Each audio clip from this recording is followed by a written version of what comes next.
हे संसार में बिखरे हुए लोगों, विवेकहीन और श्रद्धा रहित संशय युक्त मनुष्य परमार्थ से अवश्य ही भ्रष्ट हो जाते हैं। ऐसे संशय युक्त मनुष्य के लिए न तो यह लोक है, न परलोक है, और न कोई सुख ही है।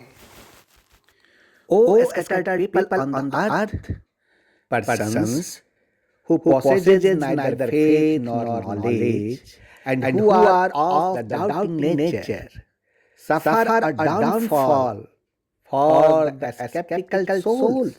There is no happiness either in this world or the next.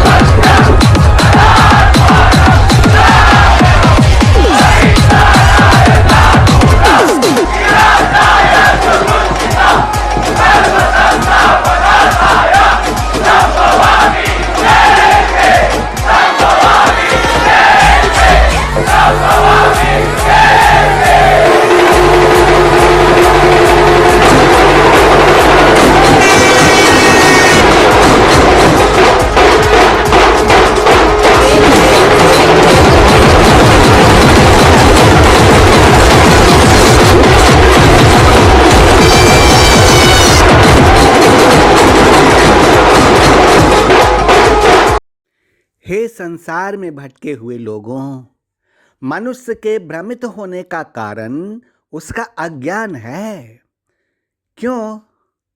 क्योंकि अज्ञान ही उसके ज्ञान को ढक देता है, और जब आत्मज्ञान अज्ञान को नष्ट कर देता है तो ज्ञान उस परम तत्व को सूर्य की भांति प्रकाशित कर देता है, और ज्ञानी पुरुष इस नश्वर जीवन में ही परम सत्य को प्राप्त कर लेते हैं।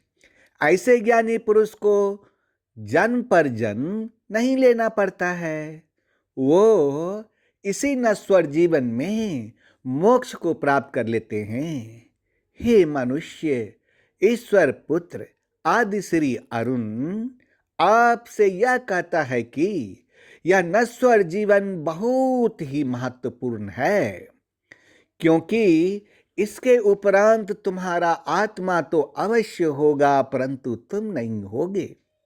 इसीलिए इस नश्वर जीवन काल को अर्थपूर्ण और समाज के लिए कल्याणकारी बनाओ। ज्ञान प्रकाश है तो तुम इस प्रकाश को प्राप्त करो, और यदि तुमने ऐसा कर लिया तो इस भ्रमों में भटकने से बच जाओगे जिसमें तुम आज भटक रहे हो। और हे मनुष्य, यदि तुम भटकने से बच जाओगे तो तुम्हें शांति मिलेगी।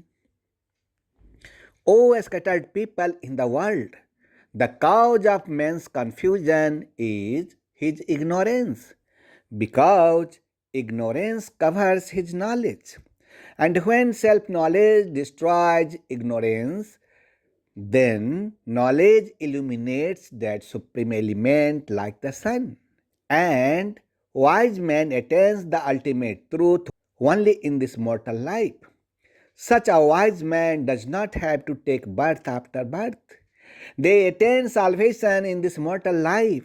O man, Ishwar Putra, Adi Sri Arun tells you that this mortal life is very, very important, because after this your soul will definitely be there, but you will not be. So make this mortal life meaningful and welfare for the society. Knowledge is light, so you get this light. And if you do this, then you will be saved from wandering in these illusions in which you are wandering today. And oh man, if you are saved from wandering, you will find peace.